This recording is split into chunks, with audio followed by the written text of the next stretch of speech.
विधानसभा निवडणुकीला सुरुवात होत असतानाच आज आमदार जितेंद्र आव्हाड यांचा कळवा मुंब्रा मतदारसंघात आमदार जितेंद्र आव्हाड यांना डिवचणारे बॅनर काही अज्ञातांकडून लावण्यात आलेत।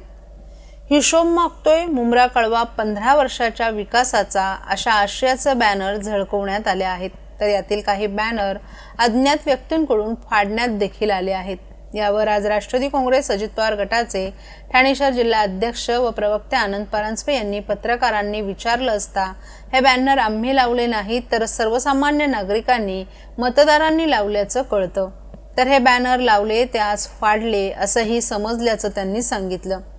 विद्यमान आमदारांना विकासाबद्दल प्रश्न विचारला असता हे बॅनर फाडले असतील म्हणजेच मतदारांनी विकासाबद्दल प्रश्न विचारणं चुकीचं आहे का असा प्रश्नही आनंद परांजपे यांनी विचारला।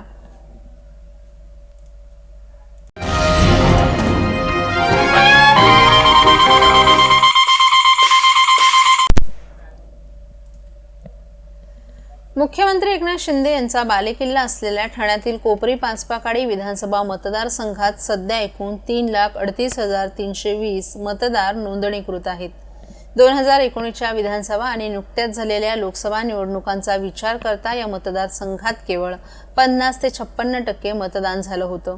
त्यामुळे 2024च्या विधानसभा निवडणुकीत मतदानाची टक्केवारी वाढवणं हे जिल्हा प्रशासनासाठी मोठं आव्हान ठरणार आहे। 2019च्या विधानसभा निवडणुकीत कोपरी पाचपाकाडी मतदारसंघात 49.9% मतदान झालं होतं। तर 2024च्या लोकसभा निवडणुकीत हा आकडा 56.25% पर्यंत पोहोचला होता। आगामी विधानसभा निवडणुकीत अधिकाधिक मतदारांनी आपला हक्क बजवावा यासाठी प्रशासनानं जोरदार जनजागृती मोहीम हाती घेतली आहे। जिल्हा प्रशासनानं नागरिकांना मतदानाची महत्त्वाची भूमिका पटवून देण्यासाठी उत्सव निवडणुकीचा अभिमान देशाचा या अभियानात सहभागी होण्याचं आवाहन केलंय। या मोहिमेला मोठा प्रतिसाद मिळावा आणि मतदानाची टक्केवारी वाढावी असं या प्रशासनाचं उद्दिष्ट आहे। कशी तयारी केली? भारत निवडणूक आयोगाच्या 15 ऑक्टोबर 2024च्या महाराष्ट्रासाठी 288 विधानसभा मतदारसंघासाठी जी निवडणूक प्रक्रिया डिक्लेअर केली त्याच्यात 147 कोपरी पाचपाकाडी आपण जो प्रश्न विचारला त्यामध्ये आपल्या कोपरी पाचपाकाडीमध्ये 15/10/2024 पर्यंत 3,38,320 एवढे मतदार आहेत। हे मतदार आपल्यामध्ये 366 मतदान केंद्रावरती जाऊन मतदान करणार आहेत। 366 मतदान केंद्राचं 51 झोनमध्ये आपण विभाजन केलेलं आहे। त्यावरती झोनल ऑफिसर नेमलेले आहे ज्याद्वारे ही प्रक्रिया पार पाडली जाईल।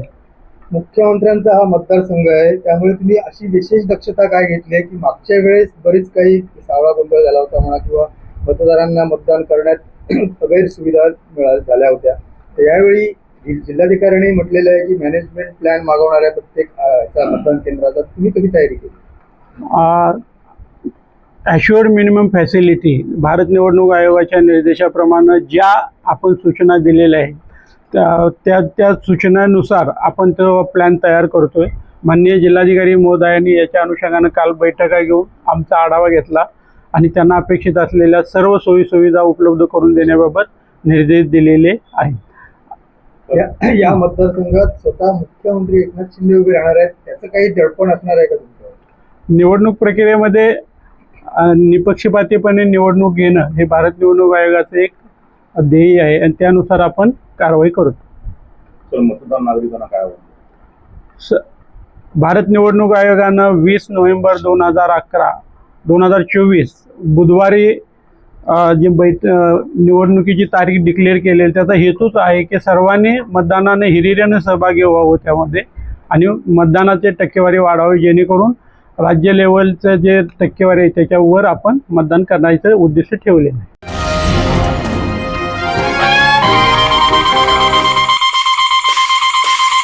महाराष्ट्रातील भगिनींना आधार देणारी राज्य शासनाची मुख्यमंत्री माझी लाडकी बहीण योजना।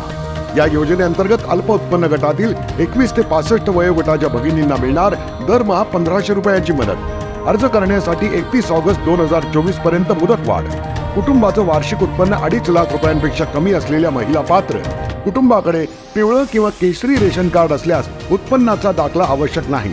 पांढरं रेशन कार्ड असेल किंवा रेशन कार्ड नसेल तर कुटुंबाचं वार्षिक उत्पन्न 2.5 लाखांपेक्षा कमी असल्याचा दाखला आवश्यक। योजनेसाठीचा ऑनलाईन अर्ज नारी शक्ती दूत ॲपवरून किंवा पोर्टलवर भरता येईल। ज्या भगिनींना ऑनलाईन अर्ज भरता येत नसेल त्यांच्यासाठी अंगणवाडी, ग्रामपंचायत, वॉर्ड ऑफिस, सेतू सुविधा केंद्रामध्ये किंवा आशाताई बचत गटाच्या CRP यांची मदत उपलब्ध। आता आपल्याला अभिमानानं म्हणता येईल, सुखी आणि सुरक्षित आहे माझी लाडकी बहीण।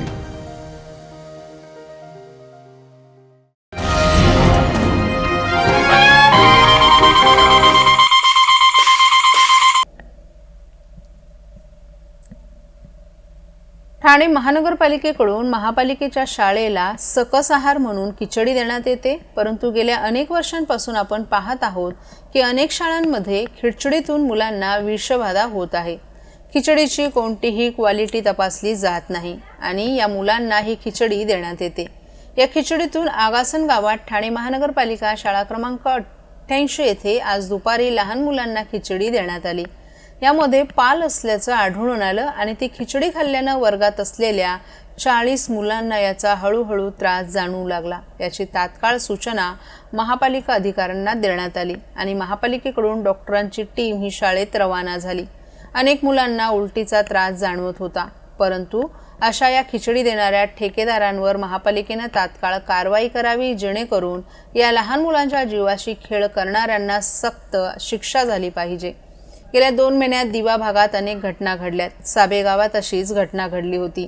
BR नगरमध्ये देखील अशाच प्रकारच्या घटना वारंवार विभागात घडत आहेत। तरी तातडीने या खिचडी देणाऱ्या ठेकेदार काते यांच्यावर कारवाई झाली पाहिजे, असं शिवसेना उद्धव बाळासाहेब ठाकरे पक्षाचे दिवा शहर संघटक रोहिदास मुंडे यांनी सांगितलं।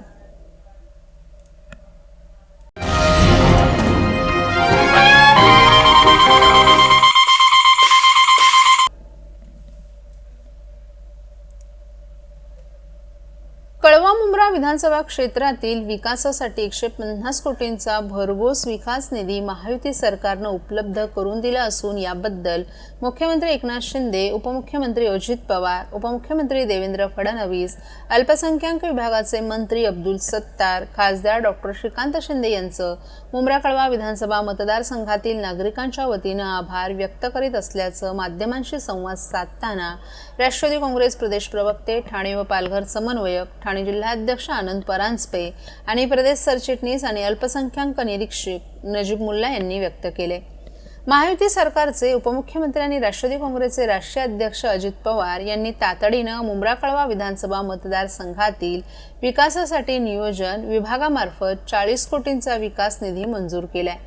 अल्पसंख्याक विभागाचे मंत्री अब्दुल सत्तार यांनी 5 कोटींचा निधी दिलाय। तत्पूर्वी स्थानिक खासदार डॉक्टर श्रीकांत शिंदे यांनी 55 कोटींचा विकास निधी दिलाय। नजीब भाई यांच्या प्रयत्नानं राष्ट्रवादी काँग्रेसच्या मार्फत नियोजन विभागामार्फत 21 जून 2024 रोजी 50 कोटींचा निधी आला होता, तर अल्पसंख्याक विभागामार्फत 3 ऑक्टोबर 2024 रोजी 5 कोटींचा निधी आला। आता नियोजन विभागामार्फत 14 ऑक्टोबर रोजी 40 कोटी असा एकूण 150 कोटींचा विकास निधी मुंब्रा कळवा विधानसभा क्षेत्रातील महायुती सरकारकडून देण्यात आल्याची माहिती ठाणे व पालघर समन्वयक, ठाणे जिल्हा अध्यक्ष आनंद परांजपे आणि प्रदेश सरचिटणीस आणि अल्पसंख्याक निरीक्षक नजीब मुल्ला यांनी दिली आहे। सर, कळवा मुंब्रा विधानसभामध्ये जितेंद्र आव्हाड यांना अनेक वेळा निधीसाठी निधी दिला गेला होता, अनेक वेळा ते म्हणून आले, मात्र सध्या खऱ्या अर्थाने तुम्ही जो निधी आणला कशासाठी आणला, कशासाठी वापरला? राष्ट्रवादी काँग्रेस पार्टीचे महाराष्ट्र प्रदेश सरचिटणीस नजीब मुल्ला आणि तिथले आमचे स्थानिक सर्व नगरसेवक यांनी विकास निधी मिळावा अशा प्रकारचं पत्र राज्याचे उपमुख्यमंत्री माननीय अजितदादा पवार साहेब यांना दिलं होतं। मी माननीय मुख्यमंत्री माननीय एकनाथरावजी शिंदे साहेब, उपमुख्यमंत्री माननीय अजितदादा पवार साहेब आणि कल्याणचे खासदार डॉक्टर श्रीकांतजी शिंदे साहेब या तिघांचेही मनापासून आभार व्यक्त करतो की महायुतीच्या सरकारने पुन्हा एकदा 40 कोटीचा निधी हा मुंब्रा कळव्याच्या विकासासाठी दिलाय। त्याचप्रमाणे मी अल्पसंख्याक विभागाचे मंत्री माननीय अब्दुलजी सत्तार साहेब यांचे देखील मनापासून आभार व्यक्त करतो।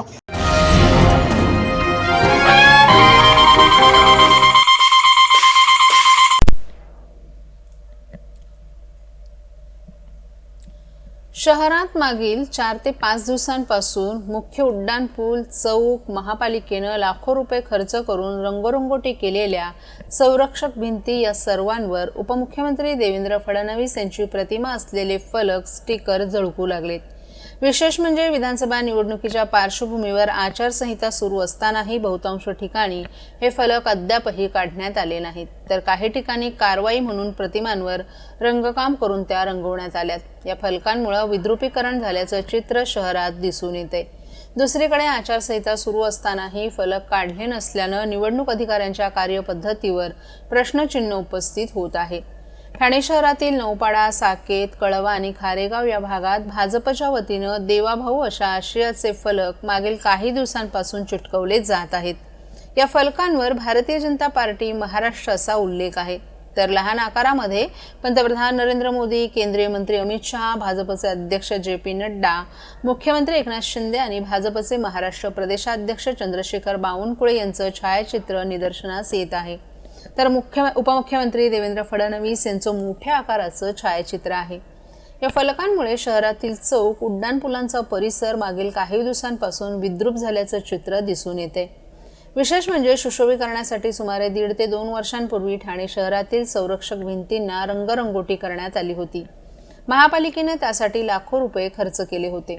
या रंगरंगोटीवर देखील हे फलक चिटकवण्यात आले आहेत. त्यामुळे या रंगरंगोटी केलेल्या ठिकाणाची शोभा निघून गेली आहे. विधानसभा निवडणुकांचं बिगुल वाजल्यानं आता आचारसंहितेला सुरुवात झाली आहे. त्यामुळे महापालिकेकडून आता हे फलक काढण्यास सुरुवात झाली आहे. परंतु या फलकांसाठी वापरले जाणारे कागद व्यवस्थित निघत नसल्यानं आता प्रतिमा असलेल्या नेत्यांच्या चेहऱ्यांवर रंगरंगोटी करण्याची वेळ महापालिका कर्मचाऱ्यांवर आली आहे.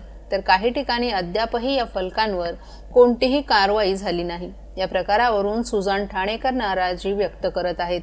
केंद्र सरकार स्वच्छता अभियान राबवत असताना सत्ताधाऱ्यांनीच अशा पद्धतीनं शहराचं विद्रुपीकरण करण्यास सुरुवात केल्याचं नागरिकांचं म्हणणं आहे.